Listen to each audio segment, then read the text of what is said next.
Hello ladies and gentlemen, welcome back. It's good to see you again. Today we're going to be basically going over estimation and sampling, so it's essentially the 7th lecture of GGS300 Quantitative Methods for Spatial Science. Today I'm going to be giving you the lecture and then we're going to be doing a lab in the second part of the session. I'm also going to be going into R a little bit today within the class, so that's why I'm sitting down. And hopefully we can go over some of those key core concepts. And hopefully you get a good idea of both the theory that we're going to be going through over sampling and also then actually carrying out some of those practical steps within R to cement that knowledge, okay? So there will be an assignment set based on this work, so it's going to be due on March the 18th. I've been enjoying speaking to many of you by email, via Zoom, so please keep in contact if you're stuck with anything. I know that we've had hard content in the last couple of weeks, and I appreciate that, and I'm here to help you through that, so do reach out to me if you're still struggling with anything. Okay, so today let's get stuck straight into the topic, and that's going to be how we actually estimate samples, how we estimate things like confidence intervals, and how we estimate things like the required sample size to meet different confidence estimates.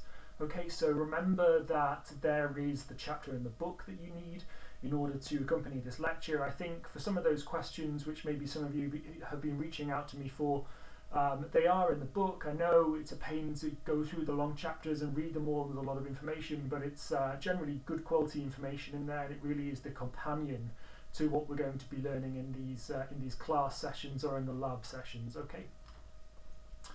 So why do we use samples? Well, we've been through this previously, so we're talking about the issues associated with effort and cost, and what that means essentially for your time and for your budget in order to obtain a specific answer. So many of you in a few years will probably be doing dissertation research, or if you aren't already, in which case then you will have to go out and you might design your own study and you might collect your own data.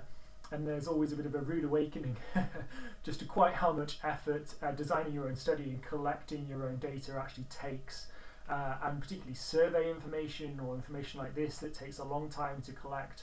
It's pretty arduous in order to collect that. So what you really want to be able to do is to robustly estimate exactly how large your sample needs to be in order to provide you with some level of confidence in your results, and that allows you to kind of minimize the required effort that's required in order for you to obtain the data that you need, providing some degree of reliability.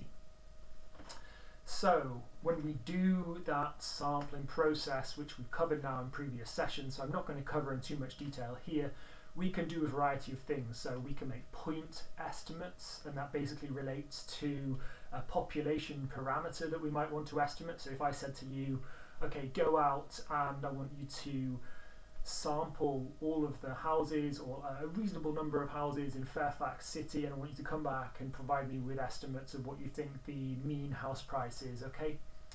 That would be an example, by the time you provided me with the mean house price, of a point estimation. So you're trying to estimate a single parameter that belongs to a full population. You're doing it maybe by sampling 200 or 300 houses.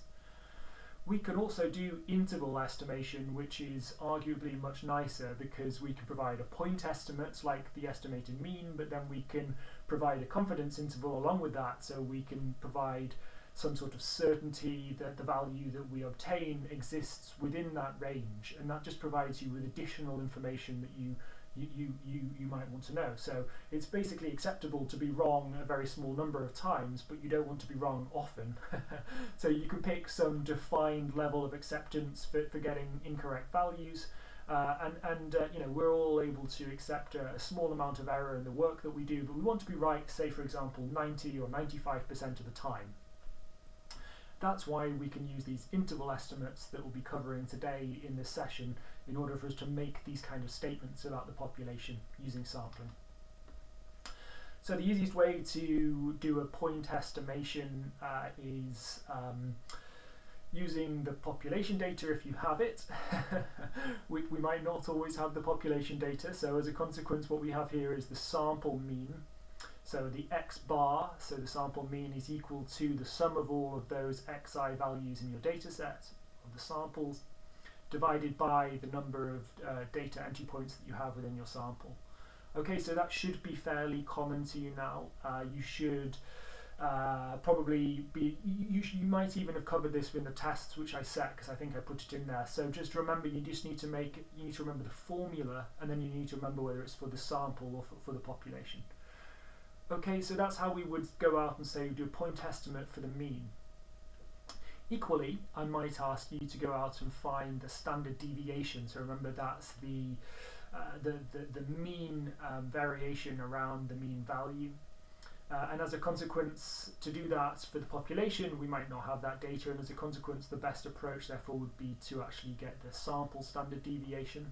So we would do that by basically taking the square root of the sum of the square differences. So that's the numerator just here. So we subtracted the mean from each of those values in our data set, each of the xi values, and then we squared them, and then we summed them. So that's how we get the sum of the squared mean, the sum of the squared deviations. And then we need to take the numerator, so the denominator here, which is the number of samples that we've got minus 1. Okay, and then when we are able to obtain that, we actually get that metric that we want, which here is the sample standard deviation, which we can use as a proxy for the population standard deviation. So this is the numerator here is the sum of the squared deviations. Just to clarify, in case I said before it's the sum of the squared means, the sum of the squared deviations. Okay, great. So how do we prevent bias within the sample estimates that we're interested in? Well, you'll have noted before in the previous sample standard deviation equation that we used n-1, so the number of samples minus 1. And we've covered this before, haven't we? We covered this within lab 2. So essentially the smaller denominator essentially helps you account for the fact that if you're taking a sample, you don't have all of the extreme values in your data, and therefore without it you'd be underestimating the true magnitude of what you're trying to measure. This is particularly relevant when we're dealing with smaller samples. So for whatever reason, if you want to take a sample below 30, I mean, I would never do that, but maybe you just got very limited data, then you would need to take this into account. Generally, I think we're going to be working with much larger samples than 30, particularly with the huge explosion in data which we've had over the past 10 years, predominantly driven by smartphones. Okay, so you will remember hopefully the fact that in the lab 2 at the end we went over the R demo, and I provided you with details for why we do this, and we made a variety of calculations and made comparisons. Okay, so that's how we prevent bias in sample estimates. So that bit should be clear to you. You should know now how to do the point estimation using these metrics, because we've been over the formulae before. You should be aware of how we prevent bias in these estimates, but this is really the biggie that we're getting to now, which is the interval estimation. Okay, so the question is, how close do we think our sample statistics are to the true population parameters? Thus, we need to estimate the point statistic to a degree, a defined degree of confidence. Okay, so remember before I said that we want to be something like 90% certain that the value we're producing sits within a certain range. So that confidence interval allows us to make an estimate for that population parameter within a certain range of values. Okay, so here we have the x bar, which is the mean value, and it could either be above or below a tolerable sampling error. Okay, so we're going to work out how to define this, so the error margin within that sampling process. Okay, so we're going to get more into this, and we're going to have to fit pieces together in today's lecture in order to actually deliver on this vision of doing these interval estimations. First, I actually need to go through something called the central limit theorem with you. And the reason why is that essentially I'm going to provide a bit of theory, and we're going to go through some data empirical examples to demonstrate why this works out in actual data. But it supports the way that we then are able to make estimates about the population variables from undertaking samples, basically, and then quantifying that information. Okay, so it's really critical that we start to understand this. There's plenty of it in the book. I'm going to cover some of it here, and then hopefully you've got all the main parts to understand it. So let's, for example, say that we want to carry out a sample. We want to take a random sample of size n to compute desired sample statistics, and let's just go with the mean here because it's relatively simple. You should all understand it by now. Let's say that we repeat that process many times, then essentially each sample statistic will have its own distribution. So, for example, for the mean, we'll have a set of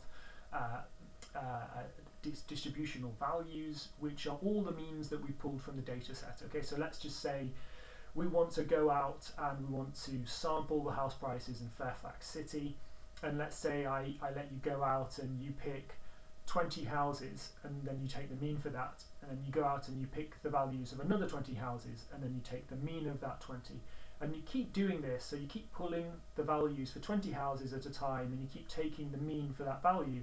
If you then actually plotted the distribution of those means that you obtained, you would expect them essentially to be normally distributed.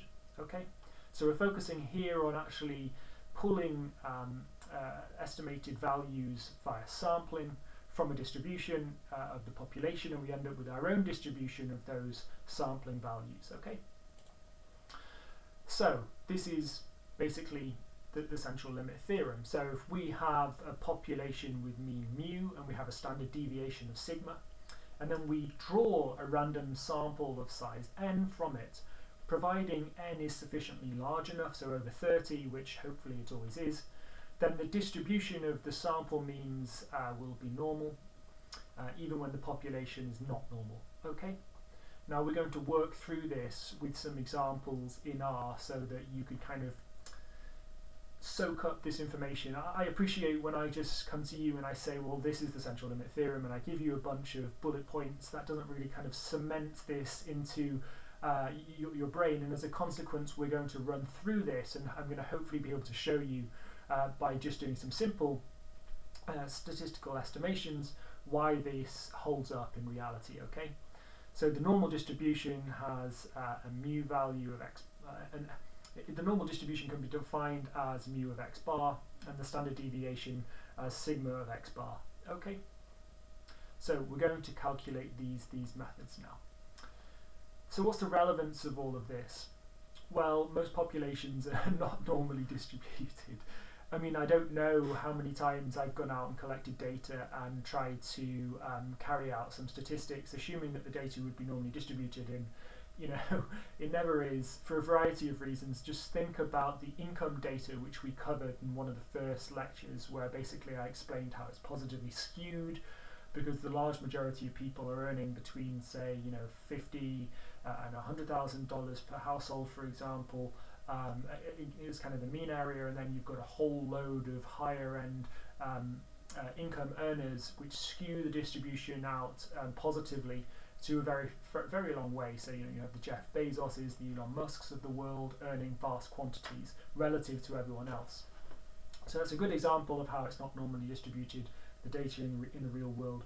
And it means that you either need to then correct the data with some way, or so for example using a log transformation or something like this, or you need to think about using a non-parametric test. So basically a test which doesn't require you to have normally distributed data. Anyway, I'm getting farther ahead than we are here in the course. We'll cover all of that in the next few weeks, so there's nothing for you to worry about in that front yet. But I just want to kind of introduce to you the reality of the kind of messy statistical world in which we're operating in when we go out, obtain some data, and then want to analyze it. Normally, it's not normally distributed. But the benefit is that regardless of the shape of the population distribution, the distribution of the sample means that we will take will be roughly normal if the sample size is large enough. Okay? So a single sample can be representative of the true population, especially when you have a large sample. Since the sample distribution is normal, we can use the normal distribution and z-scores to measure the probability. Okay, so the key point here to remember is the work that we did in the previous sessions around z-scores. So essentially this is the fact that they are a standardized measure that are measured within the standard deviations of the mean. Okay, and then we can essentially use these in order to make an estimate as to what the future or the past values may be and where they may sit within this distribution. Okay, so this is incredibly powerful because they're standardized, but we can use it both to say something about the distribution of values in the past and the distribution of values in the future, and that allows us to apply this technique to many different cases. Okay, so probability, the idea of being able to say something about probability using this approach is kind of fundamental to the statistics, which we're going to cover within this entire course. So imagine that this is the sample mean. We've got a uniform distribution here, so these are values between 0 up to 100. And then let's just say that we randomly pull one value at a time. So we're taking samples from this uniform distribution, but we're only pulling one value at a time. Obviously, you could take the mean of that, it's going to be the same. But we would just end up with basically a distribution for the sample which mimics the underlying population, okay? But then as we start to increase the sample size, so let's say we take 5 values at a time, and then we take the mean for that, and then we record the mean. If we did that, because we're taking values from across the distribution, and then we're taking the mean, which is going to be somewhere roughly central, we're going to end up with a sample distribution which is starting to look quite normal, particularly as we increase the sample size each time, okay? So let's plug into R now and give you a bit of a demonstration of this. So I'll release this code for you with the lecture. We're going to use the rivers data set. I think we may even have covered the rivers data set before. So essentially this is the lengths of all the major North American rivers in miles. There's 141 of them, and it's basically provided by the USGS, okay? So we can make a histogram of all of the lengths of the rivers in North America. We can see that the large majority of them are under 500 miles.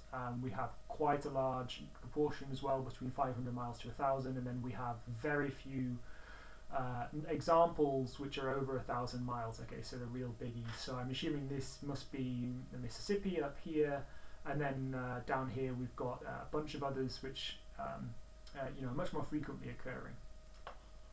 So let's take the mean for that population of data, and we get 591. You can see already that this is heavily skewed and not normally distributed data. When we take the median though, obviously that's much lower, and that's indicative of the fact that there's quite strong skew. Normally in normally distributed data, the median and the mean should be about the same. And then we can also take the standard deviation. Okay, so the standard deviation around the mean here is about 493.8708 miles. We can also check how skewed this distribution is, and actually the skewness that we're getting is over 3, so it's indicating that it's highly positively skewed. Okay, so you'll remember if we went back to the descriptive statistics lecture, which I think was lecture 3, we covered those metrics to describe distributions, and skewness is one of those key metrics. And essentially anything that's over 1 is going to be highly positively skewed, or anything that's below -1 is highly negatively skewed, okay? And we'd already discussed how we could just see from this distribution there was a very strong positive skew on this data. Okay, that's fine. So these are the population metrics that we've got to describe that data.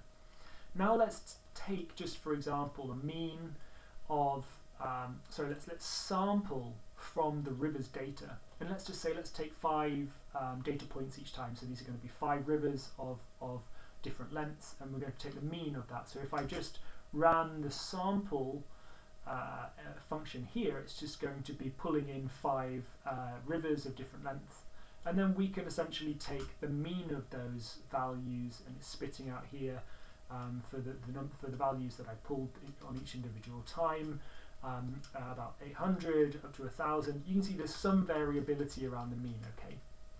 And obviously it's still quite a small number, and that's why, because this isn't very large, we're actually kind of oscillating around the true population mean quite substantially. Now let's just say that we wanted to take 10,000 of these random draws from the population, where we take only 5 values at a time, and then we take the mean. So let's do that. So what we've done is we've created an empty vector called sample5, and then I've used a for loop, so it's for I in 1 to 10,000, get me a mean of the samples where we only take 5 draws, and then place it into the sample 5 vector and place it into the row equivalent to the number that we're sampling. So it's just going row 1, row 2, row 3, row 4, all the way up to 10,000 to place these values in. And then when we actually look at these values, the distribution of them, obviously we've got quite a small sample still, but it's less skewed than the underlying population data, let's just put it that way. And then we can look at the mean and the median and the skewness. Okay, so it's still quite positively skewed. There's still a bit of a distance between the mean and the median. But actually what we can do is we can repeat this process, okay? This time I want us to take 10 data points and then take the median, so take the mean of those values, okay? And we're going to do that 10,000 times. So let's create an empty vector called SAM10. Let's loop through all of those values and essentially place them into the SAM10 vector. And then let's look at the histogram that we get. So we're starting to get something a bit closer to a normally distributed data set now. Definitely less skewed than the previous examples that we've run. We can look at the mean and the median, and actually they're getting closer together, which is indicative of our sample basically starting to become more normally distributed. And if we look at the skewness now, we're actually under 1, so now we're technically not highly skewed anymore. Okay, so now we can repeat that process essentially, and let's repeat it this time. But I want to take 100 samples. Okay, so this is much more like what we would do in reality if we were going to sample something. So it's a very decent number of samples. So we're going to put them into the vector and we're going to look at the histogram, and now we've got something that's much closer to normally distributed data. Okay, so the mean and the median, if we print them here, they're incredibly close together. Okay, so 591 miles, 592 miles, so it's very close as well to the population mean here, which is 591.18, and here we've got 0.44. So basically, just by sampling in that way many times with a large sample and taking the median, we're able to quite precisely obtain a sample mean which is very close to the population mean. So this is really the power of sampling, essentially. And then finally, we can just look at how skewed that data is. So minus 0.25. So we basically don't have very much skew. There's a slight negative skew in this data now.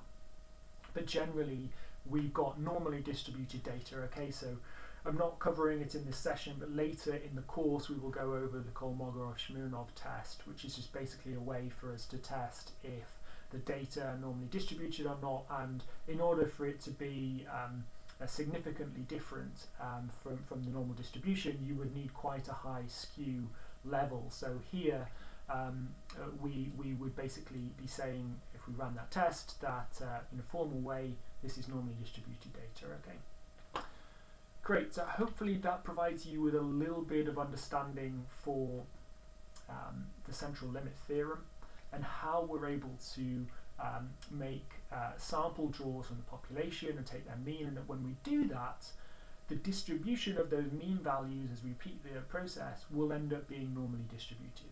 And this is kind of fundamental to how we then make those estimates about intervals later in this session. So I now need to introduce another metric to you. I'm sure you're thinking, oh no, not another metric, Ed's going to make me learn. But essentially this is kind of really important for then how we actually estimate these confidence intervals. So the standard error of the mean, essentially this comprises of the standard deviation for the population divided by the square root of the number of samples that you've got. So this is relevant because as the sample size increases, the standard error of the mean decreases. We've just seen that. We've seen that in the results that we generated in R. It's a basic measure of the sampling error. Great. Okay, and then you can just ignore this for now. We're not covering this. We're ignoring this in this introductory course to spatial statistics. So in summary, what I suggest you do is you read the chapter in McGrew in order to understand the central limit theorem. If you look at page 118, it will just recap some of that information. But essentially what we're saying is that the principles of this theory mean that the frequency distribution of the sample means have a mean equal to the population. We saw that in the R script. The frequency distribution of sample means are normally distributed. Again, we saw that in the R script. And then the frequency distribution of sample means will have a standard deviation equal to the standard error of the mean. So that third one there is pretty essential to then how we progress with these estimates, because we might not always have some of these metrics that we need to basically estimate for the particular entities used in our assessment. Okay, so we just need to remember these rules. They're going to apply to how we then do these estimations further in the class. Okay, so I hope that that didn't overload you too much. We'll be able to cover a little bit more when we go into the lab on that content. But hopefully that's kind of giving you a bit more information on what this theory is and how it then will inform what we do in this part of the session, which is essentially actually trying to develop confidence intervals. So what is a confidence interval? So essentially it's an estimate of a range computed from observed data, proposing a range of plausible values for an unknown parameter. So that unknown parameter predominantly is a parameter from the population that we want to estimate using our sampling-based approach. A proposed interval has a level of confidence associated with it, and is based on the true value falling within this range. So essentially we're going to this is going to be key to how we then understand how we define these confidence intervals, because we're going to need to rely back on using z-scores. Okay, so the fact that we can standardize the number of standard deviations around the mean that most of the values are going to fall within, any defined proportion of values that we want to specify. So let's do that graphically rather than me just trying to quantitatively explain that to you. What you need to do essentially is set a significance level, and what this basically refers to is the probability that the interval that we define does not contain that true population mean. So it relates to the strength of the evidence that we require before you can reject the null hypothesis. I don't want to get bogged down with this. We'll cover it later in the course what it means, so don't pay too much attention to it at the moment, but we will return to it at a later point. So for example, maybe our significance level is 10%, so 0.1. And maybe that's because we want to be right 90% of the time, and we can accept being wrong 1 out of 10 for 1 out of 10 incidents. But obviously if this is 10%, the significance level, what that actually means if we're going to be wrong 10% of the time is that actually that's split across our distribution. Remember, these are distribution of values which are normally distributed.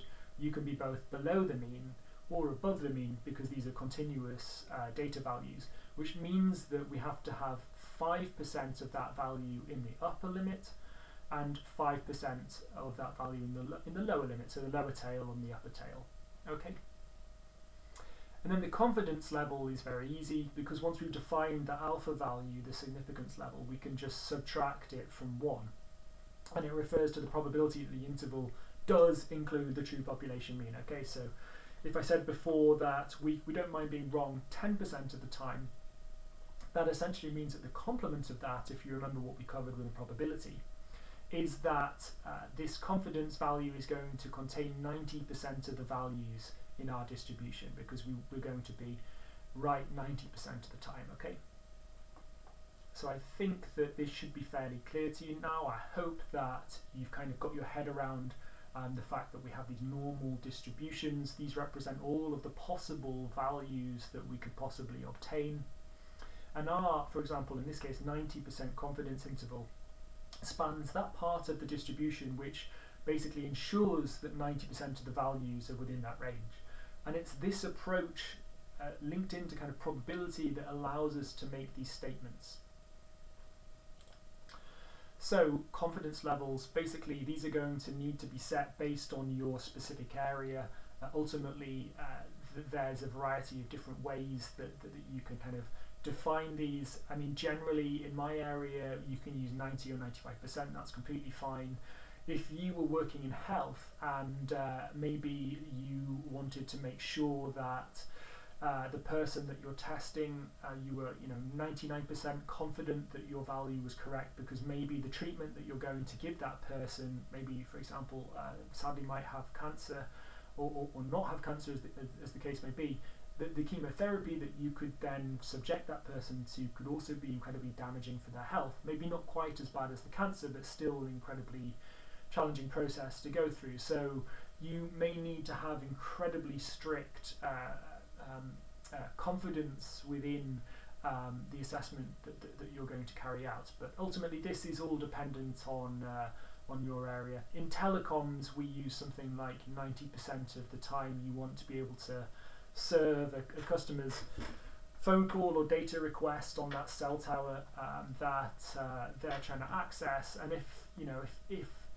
it's wrong, it's not necessarily the end of the world, and actually to try and make it so that it serves 99% is a huge increase in cost exponentially to try and serve that level of reliability. So this all ultimately just depends on the area in which you're going to be operating in.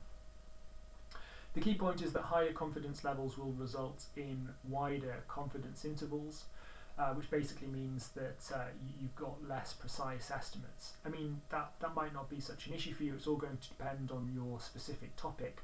But the benefit of this is that you also reduce the sampling error, so you're providing a better chance that you're within the defined interval that we mentioned. And if you look within the actual book, then it provides you with a nice example. Here we've got the confidence level, so it's 1 minus the alpha. We've got the significance level, which is the complement of the confidence level. So you can see here these are the probabilities, so they add up to 1. It's got 0.8 or 0.2. Or in fact, let's go on the second line here, because it relates to the line of inquiry we've already been using, where we want to be 90% right, and we don't mind being wrong 10% of the time, okay?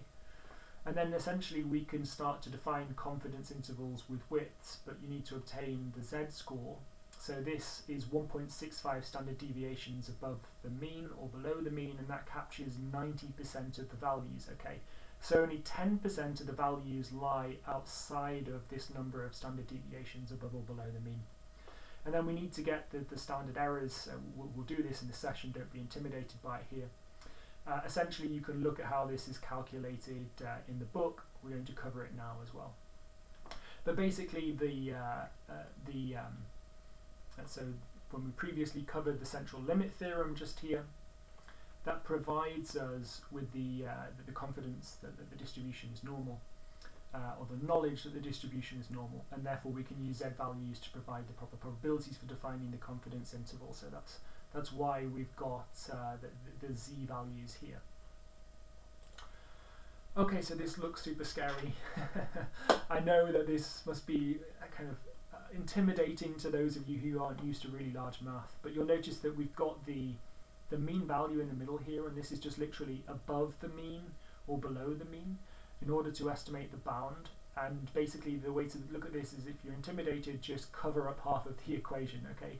So you're just looking at the lower bound here, it's just the mean, so here we go, the sample mean x bar minus the z value, and then we need to basically get the z value for the alpha value divided by 2. Okay, so we showed that in the previous example. For us it was 1.65. And then we basically need to obtain the standard error here. So this is the equation. It's just basically the standard deviation, so the population standard deviation divided by the square root of the sampling error. So we will cover this. Don't be too scared of what's here. I will work through it and hopefully you'll start to understand it. You know, I've explained it to you just here, so it's just the mean, and then we have this complicated part of the equation here, just to get that lower bound, and then on the upper bound we just have the same thing again. So it's really very simple. It's just whether you're going negative or positive each time. So we just have the sample mean again, and this time we have the z-score again for capturing that part of the distribution, and then we just have the standard error, okay? So hopefully we can work through this. Remember that when we define our areas of significance and confidence, it's all going to be built around the distribution of values, okay? So the confidence is the value, sorry, it's my fault. Confidence is a value surrounding the mean, so it's within this area here for the value that we were focusing on, which was we want to be 90% confident that our value is within this range. We would be here, so below, below 1.65 standard deviations above the mean and above minus 1.65 standard deviations below the mean. Okay, so that's the shaded area. So that's the confidence that we have around this value, and 45% of those values fall below and 45% of those values fall above. And then what we have is the significance in the tail, so this is where unfortunately our mean lies outside our confidence interval, and this is going to be the alpha value divided by 2. So if it's 10% that we don't mind being wrong by, then it's 5% in the lower tail and 5% in the upper tail. Okay. So what does this mean? Rather than me just saying it to you, well, let's think about this distribution in terms of 10 samples that we've just pulled from, for example, from the Rivers data set that we used earlier. So out of these 10 samples that we've got, this is the range of the values, and we've got the mean value each time for x1, x2, x3, so on and so forth. Basically, based on this level of confidence that we've got, only one of those 10 values will fall outside of that confidence range that we've allocated, okay? And that means that 9 out of 10 will fall within the confidence interval, so 90% of those values will be within that range. Okay, so hopefully graphically showing it to you like this and providing this to you in this way helps you understand that we have these samples that we're taking and they're forming this distributional shape, and then you only have 1 out of 10 values, for example, that might be outside of that confidence interval. Okay, we might not always be able to use the normal distribution. So if the sample size is less than 30, we can't actually use the normal distribution reliably. So we might have to use something called the t-distribution. And this will come up as we go through the course, and you might have to use the t-distribution. So the t-value requires the number of degrees of freedom, which I'll cover at a later point, but it's basically the number of samples minus 1. And we're able to basically plot the t-distribution. So the blue line here is the normal distribution, and the green lines are the t-distribution. And the difference is that you've got more values in the tail, essentially, because you're working with much smaller samples. Okay, but this is essentially how we end up estimating these values if we're using a t-distribution.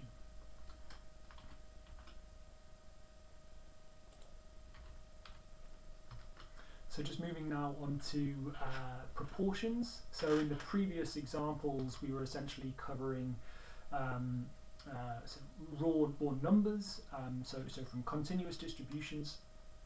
And rather than using a measure such as this, where we've got continuous numbers, we might be interested in proportions. So for example, here when we were back focusing on common confidence intervals using the example from within the book, we were actually focusing on the example which focused on, in this case, journey to work information.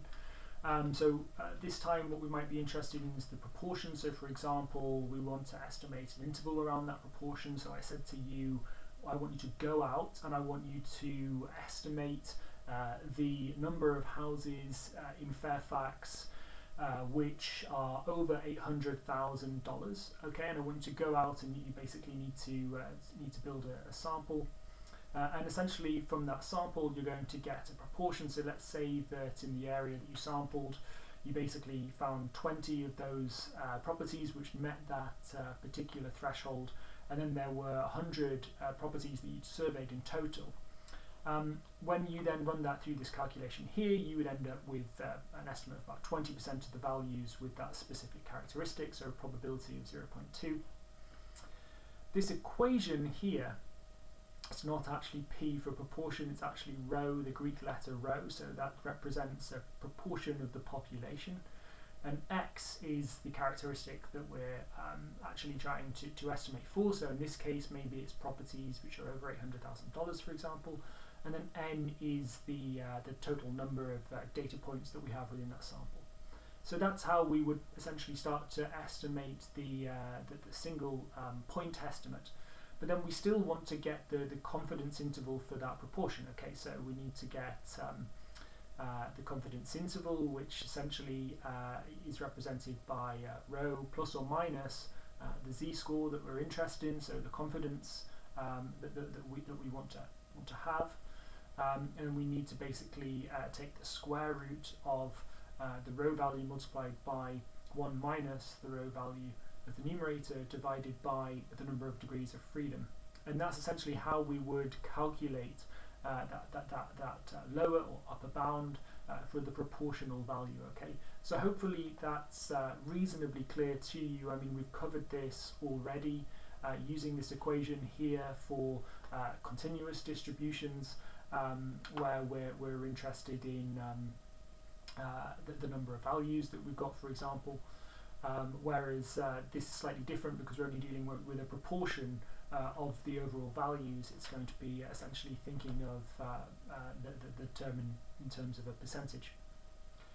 And then finally, just to finish this off, so we have a biogeographer example, for example, where that person weighed a random sample of 30 hedgehogs. That biogeographer found that the mean weight of the sample was 0.885 kilograms, and she also found that the standard deviation was 0.096 kilograms, so not that much standard deviation around that mean value. We then want to essentially find a 90% confidence interval for the mean for that entire population of hedgehogs. Okay, so I've spoken to some of you about this, so how you work through these problem sets, and I know some of you had some challenges with the probability-based problem sets, but essentially the trick to doing these is you need to basically work out the information that you've been given. Okay, so a random sample of 30 hedgehogs means that n, number of sample points that you've got, is 30, fine.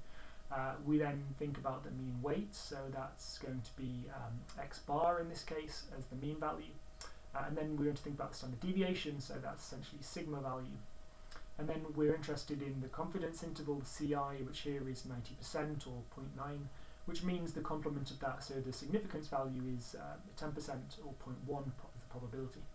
So you need to kind of think through the information that you've got and think through the purpose of the question in order to then work out how to actually solve it. Okay, so that's kind of the trick with doing these examples, which we've covered previously as well, where you don't quite know maybe what the distribution is going to be beforehand. You have to figure out which the appropriate distribution is for the question. In this case, it's fairly simple because we just need to use this equation here, which we've already used in the previous examples.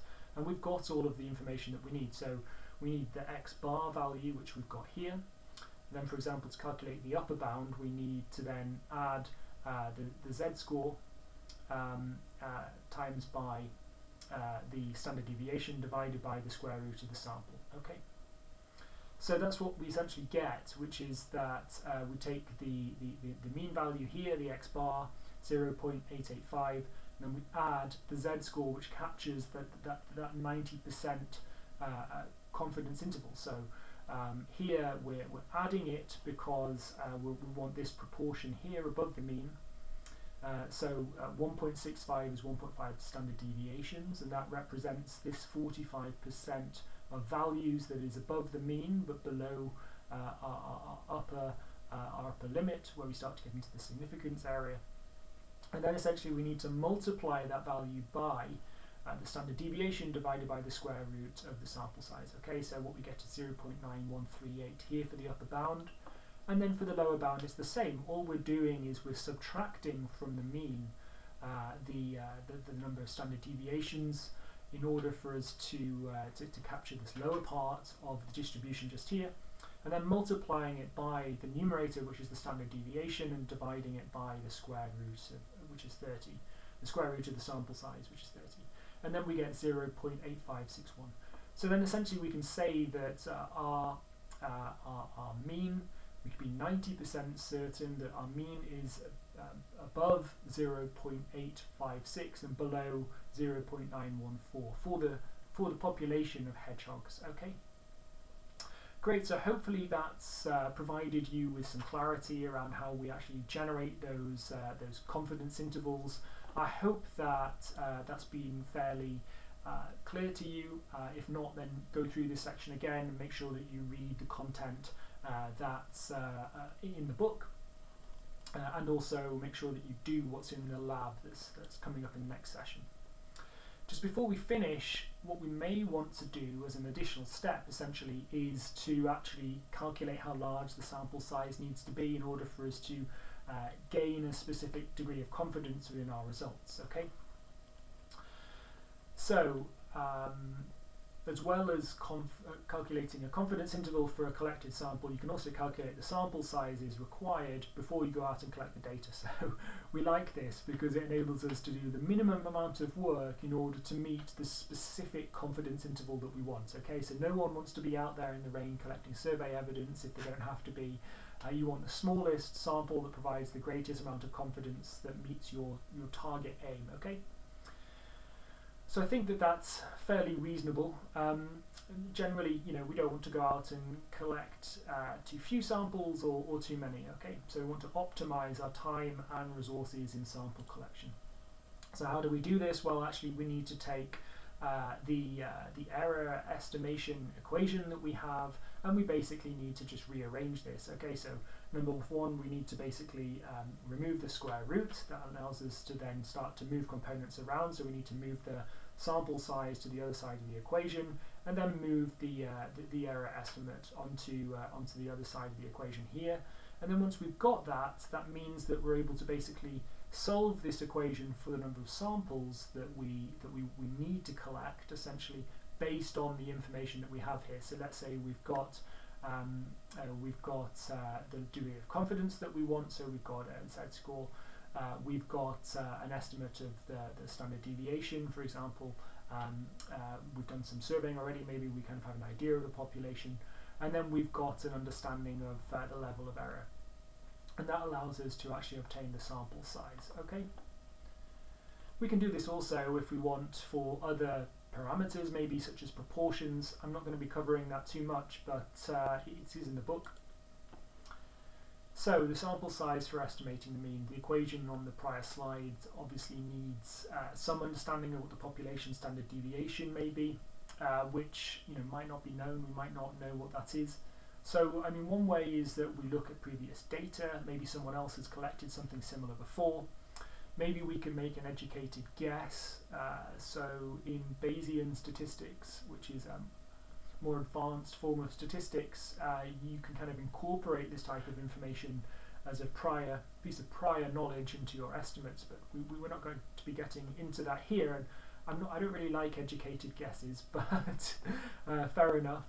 And then what we could do is we could basically do a preliminary sample, and I think that this is a fairly good way for us to actually progress, and that's why I'm going to follow up with that here. So you could do a two-stage sampling design where you go out and you start to sample a specific area, and then you use that data in order to inform your estimate. Okay. So maybe we go out and we can collect 50% of the samples, and then it tells us, and we don't know it's 50% at that point, but then we do the calculations, we realize we need twice as many samples as we have because we're able to obtain some understanding of what the population standard deviation may be. So let me give you an example. Suppose I asked you to estimate the mean yield of corn per acre to a confidence level of 95%. Okay, so you don't mind being wrong 5% of the time, but you want to be right 95% of the time. That's an acceptable error margin. A preliminary sample, because you went off and you decided you didn't have some of those statistics that you needed, so you wanted to start the survey. So you sampled 50 acres, okay, found that the mean essentially was 74 bushels of corn per acre, and with a standard deviation of 16.65 bushels per acre, okay, of corn. How many acres would you need to sample in order to be within 3 bushels of the true mean? Okay, so we need to remember the equation that we calculated in the previous slides. So the equation that we revised in the previous slides. So now we've got n on the left-hand side, the number of samples, and we've got the parameters which we're going to use in this equation, in this question here on the right hand side. So we've got a standard deviation, we've got an acceptable error margin, we've got our confidence interval, and we've got our significance level. And we're able to then transform or use the data that we've actually got, to plug into those different formulae components in order to obtain something around in order to obtain an estimate for the number of samples that you need to take in order to meet this level of confidence. Okay, so we know that if we want to be 95% certain of something, then we're going to need to be able to capture values that are 1.96 standard deviations above or below the mean.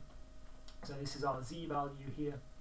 And then we're going to need to multiply it by the standard deviation that we've collected already from our sampling. And then we're going to need to use the denominator here, which represents the level of acceptable deviation of error, and which was 3 bushels. So essentially we end up with 118.32, but there's some caveats to that particular number. Number one, you've already actually sampled 50 acres and you don't want to sample more than you need to, so you can actually subtract 50 acres from this value here. What you end up with is that 68.3265 value just here, but obviously you can't really go out and sample 0.3265. So essentially what you need to do is round this up, always up, to 69 acres in order for you to then complete that surveying using the minimal amount of effort in order to meet the 95% confidence level for which you can then make your estimate of the mean yield of corn per acre. Okay, great. Well, hopefully that's been interesting to you and that's been fairly clear, and I'm going to say goodbye to you now for this particular session, and I'll see you in the laboratory. So I hope you're all doing well. Let me know if you've got any questions for that, and make sure that you follow up in the McGrew et al. Book and actually read those chapters that are pertinent to this particular work. Have a great day. Thank you.